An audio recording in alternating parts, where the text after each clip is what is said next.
Indonesia merupakan negara kepulauan yang terdiri dari 16.056 pulau. Dari beberapa pulau di Indonesia juga terdapat beberapa suku. Ada suku Dayak, Jawa, Nias, Sunda, Madura, dan masih banyak lagi. Masing-masing daerah di Indonesia memiliki kebudayaan yang memiliki nilai-nilai tinggi, yang sering disebut dengan kearifan lokal, seperti rumah adat, pakaian adat, tarian adat, lagu daerah, dan masih banyak lainnya. Nilai-nilai kearifan lokal bisa dipelajari secara ilmiah melalui ilmu pengetahuan yang kita sebut dengan etnoscience. Etnoscience terdiri dari beberapa cabang keilmuan, salah satunya adalah etnofisika. Etnofisika mempelajari adanya hubungan kearifan lokal dan konsep fisika. Nah, kali ini kita akan membahas topik etnofisika yang berkaitan dengan alat transportasi tradisional. Nah, apa ya kira-kira?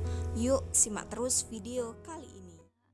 Assalamualaikum warahmatullahi wabarakatuh. Perkenalkan, nama saya Rahmania Amanah Putri, mahasiswi program studi pendidikan fisika Universitas Jember, angkatan 2018. Video pembelajaran kali ini dibuat untuk memenuhi tugas mata kuliah etnofisika dengan dosen pengampu Ibu Dr. Rifati Dina Handayani MSI dan juga Bapak Dr. Sri Handono Budi Prastowo MSI. Pada kesempatan kali ini saya akan menyajikan video pembelajaran topik etnofisika, yakni yang berkaitan dengan analisis konsep fisika pada perahu cadik sebagai kearifan lokal bangsa Indonesia. Nah teman-teman, sebelum saya melanjutkan topik bahasan tersebut, alangkah baiknya kita harus mengetahui terlebih dahulu apa makna dari kearifan lokal. Kearifan lokal terdiri dari dua kata. Yang pertama kearifan atau kita kenal dengan wisdom, kemudian yang kedua adalah lokal setempat. Jadi ketika dua kata ini dipadukan menjadi satu, maka memiliki arti sebuah kebudayaan lokal yang dihasilkan dari gagasan dan pola pikir masyarakat, dan ini merupakan suatu pengalaman yang mereka dapatkan sehingga menjadi suatu kebudayaan yang tertanam kuat di dalam diri masyarakat. Nah, setelah itu kita menghubungkan adanya korelasi antara unsur-unsur kebudayaan dengan pengertian kearifan lokal. Teman-teman, terdapat 7 unsur kebudayaan. Yang pertama adalah bahasa, yang kedua pengetahuan, yang ketiga peralatan hidup dan mata pencaharian, yang keempat merupakan sistem ekonomi, yang kelima adalah sistem sosial, yang keenam adalah seni, dan yang ketujuh adalah agama. Nah, ternyata topik yang saya bahas ini merupakan unsur kebudayaan yang nomor 3, yakni peralatan hidup dan mata pencaharian. Nah, setelah kita mengetahui unsur-unsur kebudayaan dan dikorelasikan dengan pengertian dari kebudayaan tadi, maka selanjutnya mari kita mengulas berbagai pendapat ahli terkait dengan pengertian kearifan lokal. Yang pertama, menurut penelitian yang dilakukan oleh Wibowo tahun 2015 mengatakan bahwa kearifan lokal merupakan suatu identitas atau kepribadian budaya bangsa yang menyebabkan bangsa tersebut mampu menyerap bahkan mengolah kebudayaan dari luar atau bangsa lain hingga menjadi karakter budaya bangsa tersebut. Kemudian ada lagi penelitian yang dilakukan oleh Rahyono tahun 2009 menyatakan bahwa kearifan lokal merupakan kecerdasan manusia yang dimiliki oleh etnis atau kelompok tertentu yang dihasilkan dari pengalaman masyarakat. Sebelum saya membahas lebih lanjut terkait analisis konsep fisika pada perahu cadik di Desa Bimorejo, Kecamatan Wongsorejo, Kabupaten Banyuwangi sebagai kearifan lokal bangsa Indonesia, saya akan memaparkan terlebih dahulu latar belakang yang mendasari adanya penelitian terhadap kajian etnofisika perahu cadik yang ada di Desa Bimorejo. Terdapat referensi yang saya jadikan rujukan, yaitu penelitian yang dilakukan oleh Bahrus et al. Tahun 2013 yang menyatakan bahwa terdapat modifikasi dari perahu tradisional dalam hal kesetimbangannya untuk keselamatan para nelayan dalam menangkap ikan. Di Desa Bimorejo, khususnya masyarakat pesisir di sana, mayoritas penduduknya bermata pencaharian sebagai nelayan. Dan alat mata pencaharian yang masih digunakan hingga saat ini yaitu perahu cadik ganda yang terbuat terbuat dari kayu. Namun seiring dengan perkembangan teknologi, yang awal mulanya bahan perahu tersebut terbuat dari kayu, saat ini sudah beralih menggunakan fiberglass. Nah, tujuannya adalah agar perahu tersebut dapat bertahan lama ketika digunakan. Nah, setelah itu, penelitian etnofisika ini juga sangat bermanfaat bagi mahasiswa pendidikan fisika. Yang pertama, dapat mengembangkan kajian keilmuan dan juga pengembangan keilmuan-keilmuan atau pengetahuan yang bernilai akademik. Dan juga bagi masyarakat, penelitian ini juga dapat menjadi suatu pengembangan terhadap perahu cadik yang ada di Desa Bimorejo. Nah, bagaimana teman-teman? Masih semangat terus kan menonton video kali ini? Nah, selanjutnya di sini saya akan membahas terkait dengan pengertian perahu dan asal muasal kata perahu. Perahu di sini memiliki arti sebuah kendaraan air yang memiliki ukuran lebih kecil daripada kapal laut.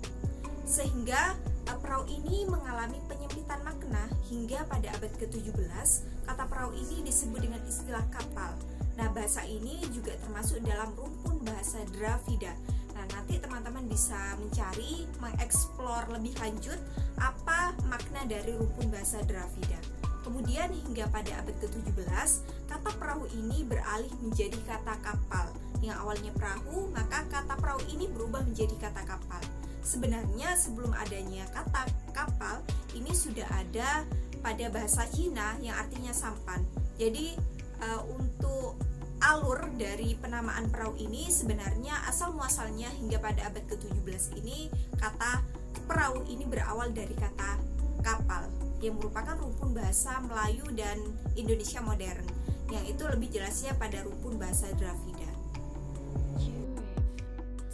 Baiklah teman-teman, setelah kita mengetahui asal muasal kata perahu, selanjutnya di sini saya akan mengajak teman-teman semuanya untuk mengetahui sejarah perahu tradisional yang ada di Indonesia. Kenapa sih kita harus mempelajari sejarahnya? Kenapa kita harus mengetahui asal muasalnya seperti apa?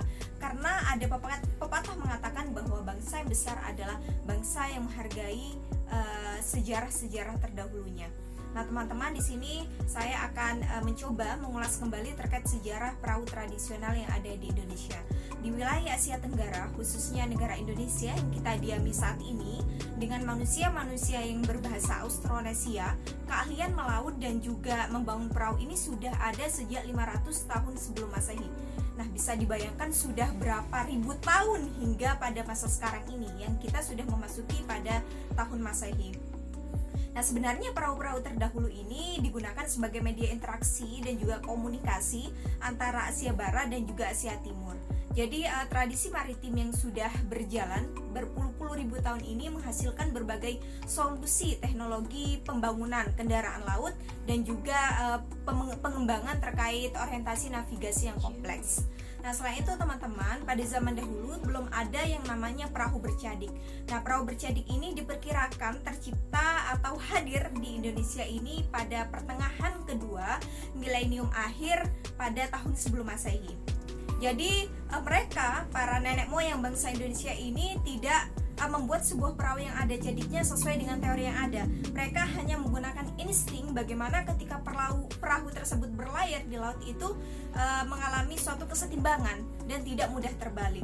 Jadi mereka masih mempertimbangkan terkait bagaimana perahu tersebut bisa memperkecil dari bahaya yang terjadi. Jadi belum mengenal teori-teori kesetimbangan, masih belum ada pada zaman dahulu. Hanya mereka menggunakan pola pikir dan gagasan-gagasan sehingga menghasilkan suatu perahu yang di sisi kanan dan kirinya ini dinamakan dengan perahu cadik.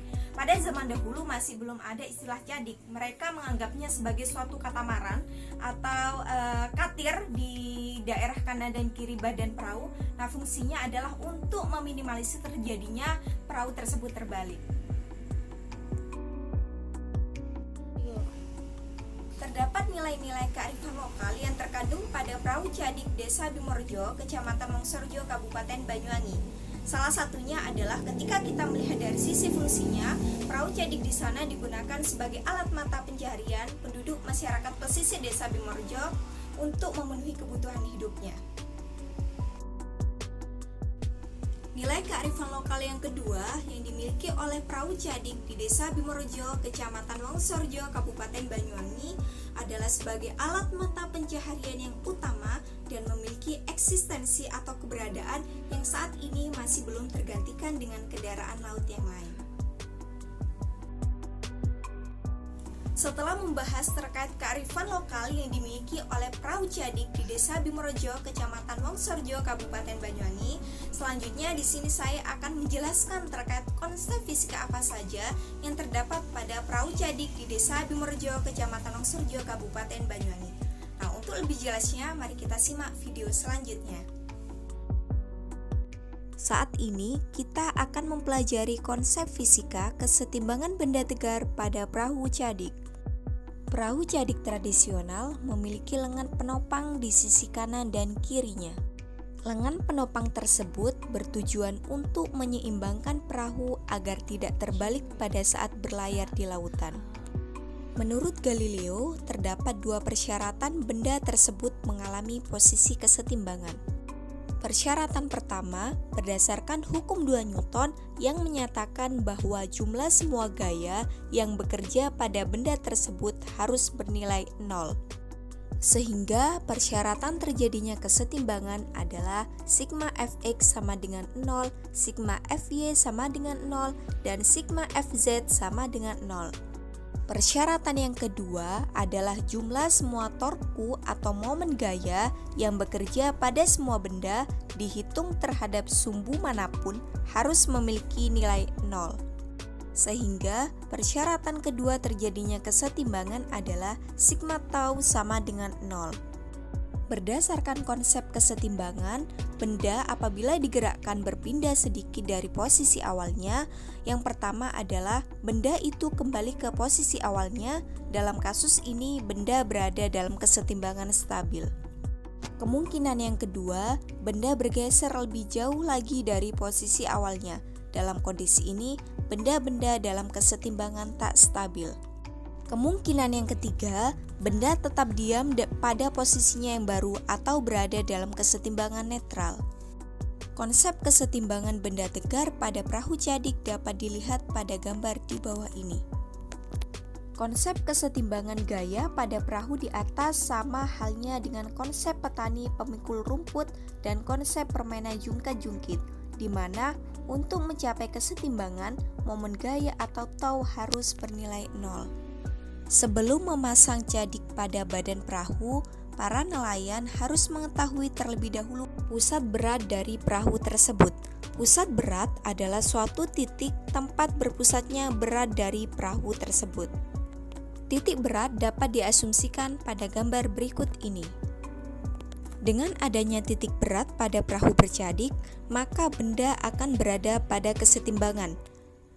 Penentuan titik berat pada perahu bercadik berguna untuk memperkirakan pemasangan ukuran cadik agar dapat mencapai suatu kesetimbangan yang baik. Untuk mengetahui titik berat pada perahu cadik yang termasuk ke dalam benda berbentuk ruang atau volume, maka koordinat titik beratnya dapat dirumuskan sebagai berikut. X0 sama dengan sigma A dikalikan dengan X dibagi sigma A sama dengan A dikalikan X1 ditambah A2 dikalikan X2 ditambah A3 dikali X3 dibagi A1 ditambah A2 ditambah A3. Selanjutnya menghitung titik berat pada sumbu Y yang dapat dirumuskan sigma A dikalikan Y dibagi sigma A sama dengan A dikalikan Y1 ditambah A2 dikalikan Y2 ditambah A3 dikalikan Y3 dibagi A1 ditambah A2 ditambah A3. Selanjutnya adalah menghitung momen gaya. Karena sistem atau perahu tersebut tidak berotasi, maka dapat dituliskan persamaannya sebagai berikut. Tau sama dengan F ini adalah gaya dikalikan D merupakan lengan gaya yaitu cadik pada sisi kanan dan kirinya. Kemudian sigma tau sama dengan 0, tau A sama dengan tau B, di mana kita turunkan persamaan dari tau A sama dengan tau B menjadi WA dikalikan X ini merupakan cadik pada bagian kanan perahu sama dengan WB dikalikan X, lengan gaya B yaitu cadik pada bagian kiri perahu.